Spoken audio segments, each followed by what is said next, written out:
Welcome to part 2 of my photography packaging series, where I'm going to talk about how we can serve our clients while building our photography packages.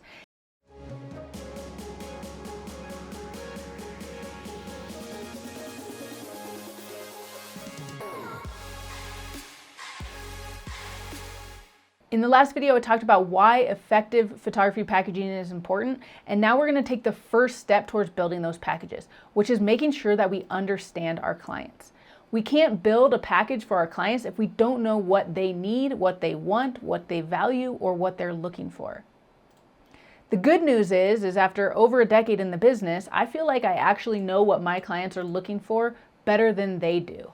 I do this every day. They do this once in their life, or maybe once a month, or maybe once a year, depending on the type of photography that they're doing.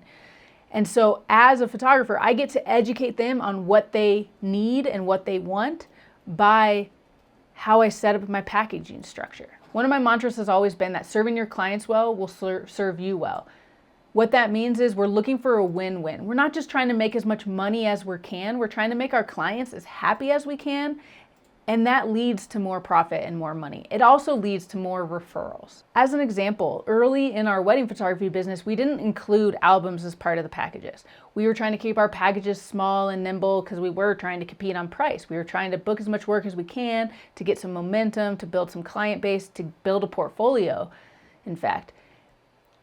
But what we found was clients would come to us with their digital files and say, oh man, I really wish I had ordered that album add-on. Eventually we started including albums in our packages and telling our clients that how much all of our previous clients have loved their wedding album. It was a way for us to add value and make the experience better for our clients. At the end of their wedding, they don't just have a thumb drive of photos that they can look for. And we found that our clients really wanted a tangible physical item from their wedding day. Photography is the only thing that they have at the end of the day. The flowers died, the friends go home, the food gets eaten, but photography is what's there to remind you of what everything was like. And a wedding album is something that is a perfect way to do that. So we eventually started including those in our packages, which of course raised our package price points, but it added value to our clients. So now our clients came to us and then they walk away with something actually tangible, something that actually served them, and something that actually makes them look back on the experience as a complete package, pun intended, I guess, of a full wedding photography experience and complete with the actual wedding photography.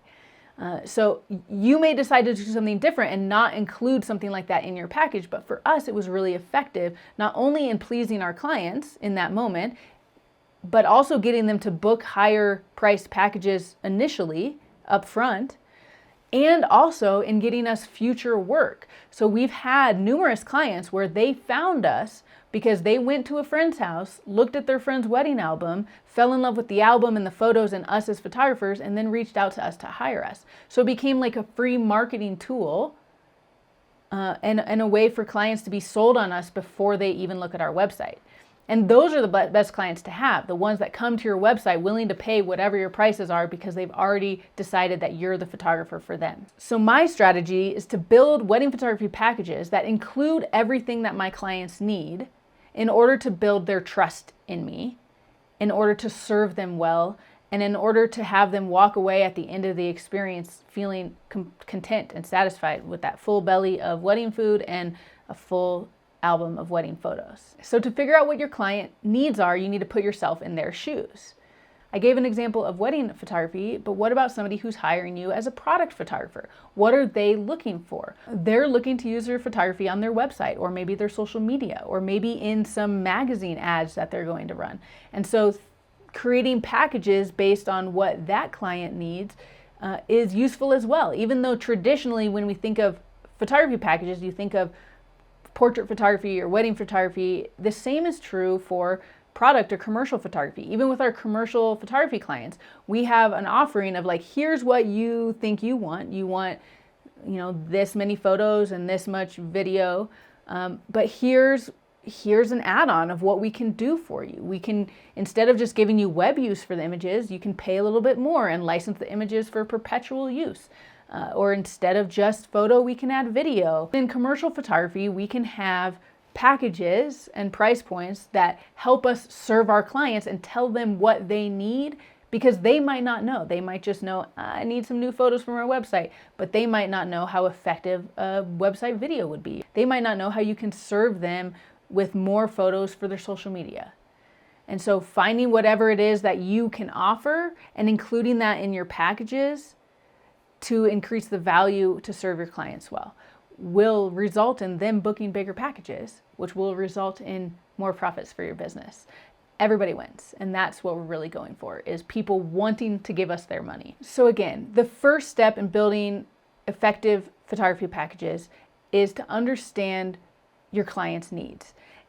And ideally, you understand them better than they do because you're in the business. And if not, you can research what other photographers are doing. You can figure out what you can do differently or what you can do similarly in order to really add value to your clients. And then you take those needs and you incorporate them into your packages, and you build packages that serve your clients while also serving your profits. So in conclusion, we have to put ourselves in our clients' shoes, figure out what it is that they want, and then make sure that those items are in the packages. And it goes back to the video number 1 from our series, where we talked about how if we build effective packages, they will draw our clients in, remove all barriers from booking, and then allow them to give us money so that we can have a profitable business.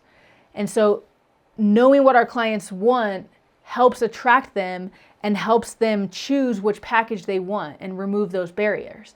If we don't know what they want and our packages are confusing, or they have a bunch of fluff and things that somebody doesn't need, or doesn't have enough things that somebody might need, then that's not going to be attractive. That's not going to draw clients in, and that's not going to remove barriers from booking. If anything, they're going to be confused and they're not going to know what they want, and they're going to go find somebody who has packages that do serve them and that do fulfill their needs.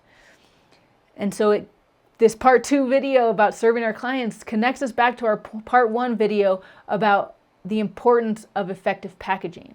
And so now that we understand the importance and we understand our clients, let's go build some packages in part 3.